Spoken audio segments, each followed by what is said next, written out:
It is just a fine-looking day here in the Valley of the Sun. But if you've lived here any length of time, you probably know no matter how things look in the morning, you got to be ready for just about anything in the afternoon. And that is exactly what we dealt with yesterday here in the Metro Phoenix area. I mean, have you seen this picture yet? It looks like it was fog all over the valley yesterday afternoon. Let's check the timestamp. So 16:08, that would be 4 in the afternoon. Out there in the Northwest Valley, it was windy, but you know what? I live in the Southeast Valley, and it was crazy windy out there as well. So we're going to be talking about our crazy weather situation that happened yesterday and what's in store for us on Fox 10 Talks. Good morning, everybody. I'm Ron Hoon, and this little podcast that we do comes in right after the morning show on Fox 10, where we get into a little bit more depth on the stories that people are really talking about as the day goes on. And yeah, no matter where you live, you may or may not have had rain. And we have plenty of areas in town that did have rain. But here, let me just take this image for you right there. And this is exactly what it looked like from the Phoenix City Cam, which is right there on top of City Hall in Phoenix. But that's the before. Then I'll show you the after. Oh, yeah. I mean, you could see those storms moving across. Just to give you your bearings a little bit, to the left is Washington Street, and that is the federal office building and federal courthouse. There to the left, it's got kind of a fancy slope roof design. And then off to the right, that's Grand Avenue, which runs all the way up to Sun City and Sun City West. And then eventually you're on the highway going all the way to Wickenburg and on toward Kingman and Las Vegas. But Celeste, I was just showing our audience the before. Ready? Here we go. There's the before. Yes. Right there as the clouds were first coming across. And then the after when the storms took hold. And look at the flag. Look at Old Glory and the Arizona flag. That's an indication that, just how strong those winds were yesterday. Yeah, no kidding. Those dark clouds. Well, the dust came in first. Yes, right? You had that crazy dust storm that moved through. Right. And then you had winds and dark clouds. And, we live in the center of town. So we had the whole full Monty. Did you? Yes. Okay. And then now you're making me uncomfortable with that kind of talk, Celeste. But I got you. I think I know where you're going with You know this. what I'm talking about. It rained. We had a couple of branches on our big Palo Verde tree. Oh, yes? That cracked. That ripped right off? Well, they're hanging winds? there. And it was like, oh, okay. man. Yeah. I'm like, honey, go grab the chainsaw. Do you make Gary go out while it's still storming to start cleaning up, or do you delay? I let him have a few snacks before. I say, honey, you need energy if you're going to go out there and clean up after the storm. But we had umbrellas that, because we were not anticipating. I mean, we get those alerts on our cell phones that say dust storm on the way. Maybe a lot of people who are watching got those too. Yeah, sure. Our emergency alert system here works very well. Yes, yeah, for sure. Your phone starts beeping and you're like, oh, you're just sort of cocooned in your house. You're like, what's going on? Well, to me, this was the picture of the day yesterday, because it looks like it's a foggy day in San Francisco. Is that crazy? Instead of dust that was literally just covering the roads and everything. That's way out there on the 303. So it just shows you, I live in East Mesa, almost all the way to Queen Creek, and we got no rain, but boy, did we get the winds. And same for you downtown. Yep. And then all the way for people who watch us on YouTube, who check out our show, and you're watching maybe from a different part of the world, I would bet you that if you got in your car to drive from, say, that Queen Creek area all the way out to Surprise in the far Northwest Valley, in traffic, that would be a 2-hour drive. Absolutely. Yeah. Absolutely. And maybe even an hour and a half with no traffic. Yes. I mean, it's really far. And so the whole area, our whole metro area of 5 million people just got Slam. And this freeway, the camera that you just showed out, the 303 in Olive. This one, yeah. Yeah, that one is, that one's a fairly new freeway. That's at Loop 303. Right. Right, in the far West Valley. Right. You have a lot of those big warehouses, Amazon, REI, Boeing, a lot of these big companies that have built these huge warehouses out in this part of the valley because it's growing. Yeah. We've got a lot of desert. If anybody was watching, you're thinking, I'm going to move to Arizona. Right. We got a lot of space. We still do. That's the crazy thing.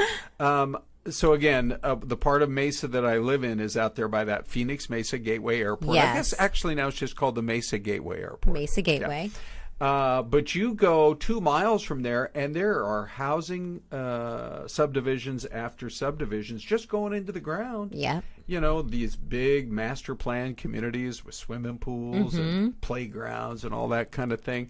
There's still so much room for growth here in our area. But one thing, if you're going to live out on the edge of town, you have to be ready for this. Yeah, you right? gotta be because ready there's more for dirt it. out there. Yep. You know, we're all urbanized anywhere in the central part of the valley, but boy, out there, it is really something. To me, the fact that the rain was coming down in sheets out there was so fascinating. Celeste, in a minute here, we're going to pull up our live cam so I can show folks what it's looking like on the weather graphics. Yes. Because we had some areas, believe it or not, even though we were bone dry out there in my part of the East Valley, there were some other areas where they got an inch of rain just north of the valley. Yeah, it's wild. I mean, and to give folks some perspective, a lot of times our higher elevations, we have more rain in our mountain regions, up in the Mogollon Rim, in Payson, Prescott, and so a lot of those areas in north, they got a lot of rain. Yeah. Do you have a few that stick out? If I recall, north of the valley, kind of up into that area, maybe around New River. It was north of Cave Creek. Yes. Yep. Up near New River. Right. There's this Roadrunner saloon and bar right off the 17. One of your favorites? Yeah, Celeste? they probably had lots of line dancing. They probably had a lot of rain. It was up in the Verde Valley north of Phoenix area. Okay. Phoenix proper. Yeah. Anyways, but, you know, they had almost an inch of rain. Right. A little bit more. And then you had areas around Camp Verde, along the I-17, Oak Creek. I bet that Oak Creek was running. And then on Instagram, by the way, big thank you to some of the viewers who chimed in on weather. At Celeste Fox 10 is my Instagram. But if you want to chime in with your weather in my DMs, there's a woman who I was chatting with yesterday. She was in Sedona yesterday when the storm hit, and she was hiking one of the trails, and they had a lot of rain that came through during the storm. And she was like, oh, wow, you should have seen the flooding in this creek. It did seem like it came really suddenly. Very sudden, Yeah. And the higher elevations, they pop up even faster than they do for us here in the valley. Well, let's talk about Lake Pleasant, because it was a wild situation out there. Just kind of taking a look at it, just the way the rain came in and the winds. Again, to me, the biggest story is the winds. I mean, when have you seen whitecaps on Lake Pleasant like that? Yeah, that's crazy. And I mean, there's a lot going on in this picture, but it appears to me that one boat basically just got trapped there by the ramp and was banging against the dock right out in that area. Then you can see this other, I'm talking about in the center photo, you can see the other boat just cresting into a wave, and the occupants there getting sprayed. It's probably not a shock that we had a report of one boat that was swamped and went right to the bottom of the lake. Yeah, I feel bad for that boater. Not great. I mean, and here's the thing. We talked about how quick some of these storms move in. The middle image that you have, this photograph, you can see actually all the trucks that have lined up on that boat ramp. Lake Pleasant is a fairly large lake. Yes. And so if you're out in one of those coves and all of a sudden you get, and there's not always Wi-Fi or cell service on the lake. So if you don't get that alert on your phone, or you don't know whether or not a storm is on its way, then maybe you're in that cove and you're hustling back down to that boat ramp to get yourself out. And all these big trucks, they were trying to get out everyone at the same time. All at the same time. That was the problem. It came in so fast. Right. And so you have that boat that just was swamped by the waves because it could not get out. Yeah.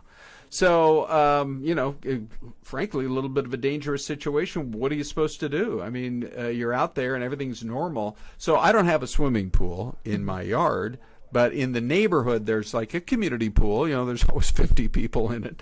And I was over there yesterday afternoon, and all of a sudden the chairs that were around me start sliding around. And I'm like, oh, my gosh, these chairs could go airborne. Did you think there was a ghost nearby?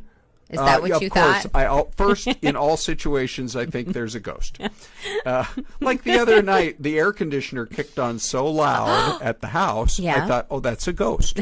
Right. That guy just cut me off. Yeah. Oh, wait, was that a ghost? I know. On the freeway. Well, this is what you deal with this time of year. I don't really like the wind. I just want the rain. So I'm sure glad that some people got it, right? Yeah, we need, and in our higher elevations, we need it because then it comes down those riverbanks. Yep. Ron, into the valley. Yeah, right. We need it. All right, so let's switch gears because the weather also caused problems at all places. Oh, by the way, there we go. Okay, great. Yeah, here it is. So this is a nice look at some of those rainfall totals. And boy, Celeste, just like you were saying, you didn't have to get too far north of the valley where all of a sudden up in that New River area, half an inch, and some of the more remote reporting stations not far off the 17, the Black Canyon Freeway, at an inch plus. Yeah, no kidding. And then take a look. If you go north of Cave Creek, you see almost half an inch, as you mentioned, up near New River. Right. You go directly to the right there, so you're going directly east. Look at 1.54 inches. On the Beeline. On the Beeline Highway. Yeah, wow. That's a lot of rain. Oh, that's right around Sunflower. That's going to be tough. Yeah, for a lot. Yeah. And those roadways, you've driven them many times. Yeah. Really pretty, but kind of windy. Yes. And so if you're stuck in a storm system like that, hopefully you pull over and kind of take care of yourself. But we had some lot of rain in our higher elevations. Yeah. All right. I'm going to give Dino just a fraction of a second here to move over to Sky Harbor Airport. He's got a shot for us there. Delta Airlines, the report I saw earlier this morning, they're doing better. Yes. They still had to cancel hundreds of flights today. Most of the other airlines are kind of getting back to normal. I feel like they need to do daily news conferences. I'm serious about this now. Come out with like their CEO, but also like whoever's in charge of their tech department and say, here's what's happening. Here's why so many flights are being canceled. Here's how we're attempting to fix it, and give people daily updates because a lot of people's plans have really been thrown up in the air. Yeah, no kidding. I mean, people have been stuck in cities where, waiting to come home for days. Yes. I think the difficult thing when you take a look at this issue on a wider scale, you take a look at it and you think, if somebody wanted to attack America. Okay. There are plenty of bad guys out there. There are. Yeah. I mean, it would just take something like some technology move or something. I mean, look at how this disrupted the airline industry for several days, and Delta is always number one when it comes to customer service, baggage, food, and you name it. This time they got a black eye, and they need to do a better job of explaining exactly what's going on. How did it happen? How what's plan B if this happens again? All right, we're going to take a break.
By the way, ladies and gentlemen, you're looking at Guilford, New Hampshire.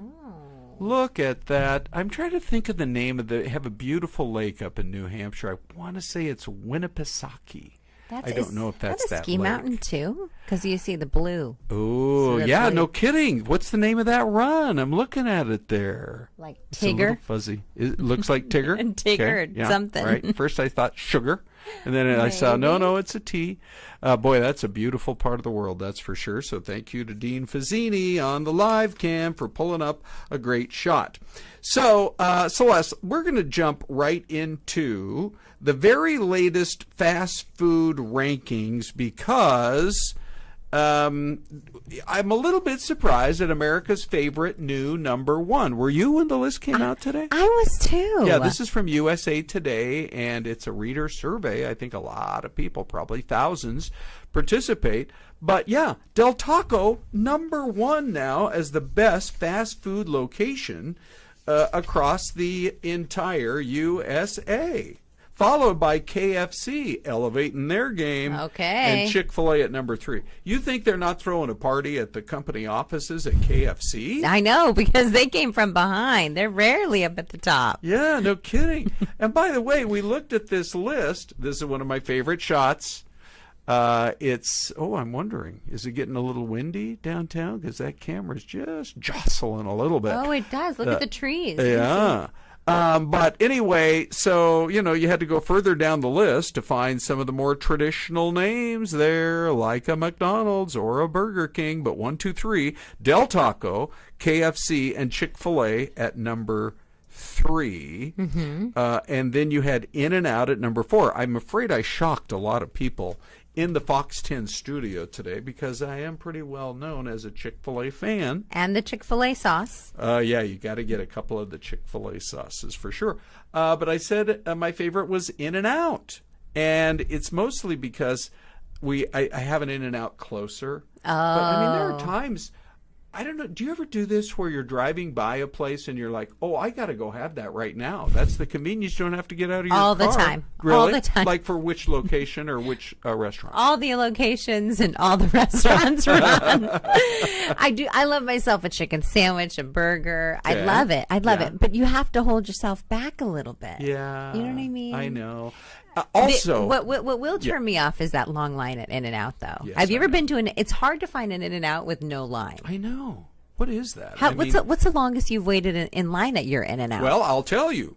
So I was at the one on Signal Butte the other day out there in East very Mesa, popular. and I thought, oh, this line is ridiculous. I'll just go in. Well, somehow they have it all timed out. They do. Where you can walk in and you're like, oh, it's not that big of a line inside. There's maybe 3 people ordering in front of you, but it still works out to be the same as if you just stuck in the line. I'm literally looking through the window trying to figure out, did that guy, if I'd pulled in behind him, would I already have my food? I do that too, because you're like, is it faster to go in? And then you realize it's really not. So I'm just going to stay in the car. Correct. And you're listening to, you're probably singing along to the oldies. Yeah. I'm listening to a podcast or whatever. The oldies. I love the oldies. Yeah. But anyway, let's go through the rest of this list here and Let's show do it. people a little bit more. Oh, hang on. We'll get to that later. Del Taco. Anyway, do you have a favorite at Del Taco or Taco Bell or any of the more popular? When I grew up in the Northwest, we had a outlet there called Taco Time. Ooh, that's where that's where Gary, because he grew up in Seattle. Yeah, and they had some crispy rolled tacos. Rolled tacos. Yes. Oh, I could eat those all day long. We ordered them when I got my first gig in TV in Boise. Oh yeah. And we drove up there from Phoenix after I graduated Arizona State. Yes, they had a Taco Time there, and Gary's like, "Oh, we got to stop at Taco Time," and he ordered rolled tacos. We were just starving at that time, and I'm like, these are pretty good. The fastest way to a woman's heart is through her stomach, right? And crispy rolled tacos. Oh, wait a minute. It's the other way around. The fastest, that's what the old saying was. The fastest way to a man's heart is through his stomach. It's through his stomach. But now why wasn't it, why can't you flip it around and do a 180 and say do the same women? thing? Yeah, absolutely. Why do you think I married him?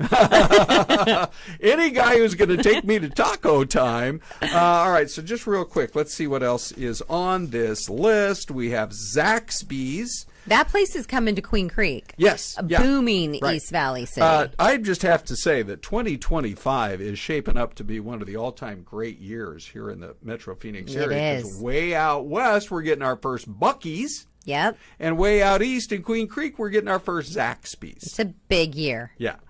It's a big year for the Phoenix metro area. Yeah, seriously.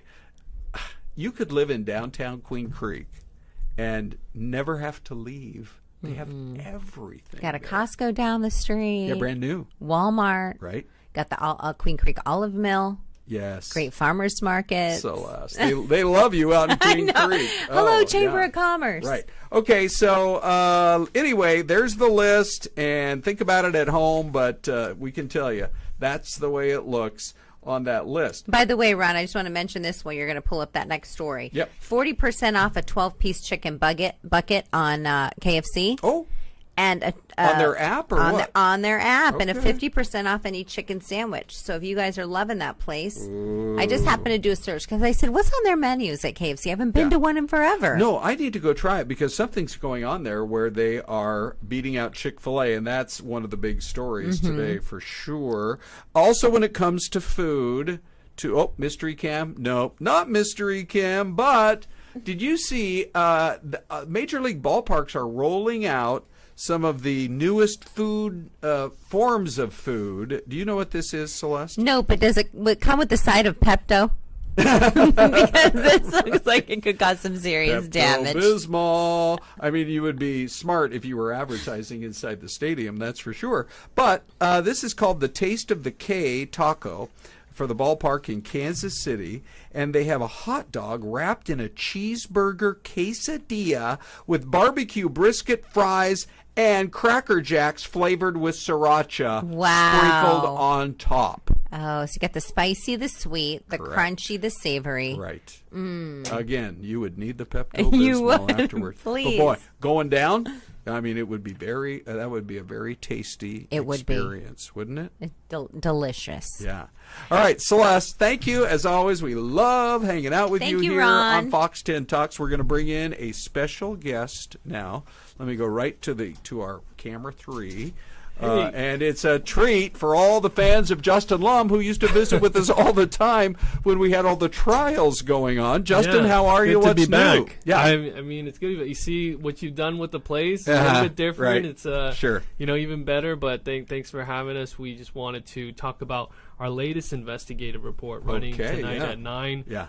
So definitely appreciate the time. But this is just one of those big issues for drivers on the road. This report is called Fatal Fatigue, and you actually reported on this in 2021. A milk tanker crashed into a series of cars on the 202. Right. A deadly accident. 4 people were killed, 11 injured, and the cause, which you had followed up on in the morning newscast, the cause of the crash was fatigue for the driver, and this is an ongoing issue in the trucking industry. So we're going to talk about that. We're talking specifically about the trucking industry or about fatigue for everybody? Fatigue for truck drivers and certain truck drivers. I'm not going to give it all away, but it's a federal law, or what some would call a loophole, where certain truck drivers do not have to follow the hours of service regulations. Basically, motor carriers have to, in a 14-hour period each day, they can't drive more than 11 hours straight and not more than 60 hours in a 7-day period, which already seems like a lot of hours. 11 hours on the road, And it's tough for these guys. I mean, you see them on the, you can imagine them at the rest stops just trying to recharge. But in this case, we find just how long this driver was on the road, how much he had been working, and we're going to delve into this federal law that pretty much puts certain truck drivers in no man's land, not having to follow this rule. This sounds to me like it also is, by virtue of what you're telling us, also going to have to put the spotlight on government regulators if they're not keeping track of what's really going on. Exactly. So we delve into the NTSB findings. And this investigation took nearly 2 years. So by the time everything had come out about the cause of the crash and what the problems were at the company that this driver worked for. There was a lot there, and we realized there was a bigger problem. And this all really started, to go inside the story, one of the mothers of a victim who died in the crash reached out to me and was upset because the driver was not criminally charged, but she told me that there was more to this and that people should be aware of drivers that are operating under this specific exemption that we're going to cover tonight. It was really a heartbreaking story to hear from her. I have a kind of a rule in my family. This is for when my kids were younger, but drivers, 16 to in their 20s, they're all in their 30s now, but the rule was, if you're driving back from California, that please don't come home late at night, because there are fatigue situations, whether it's a big rig trucker or whether it's just somebody else out there on the road.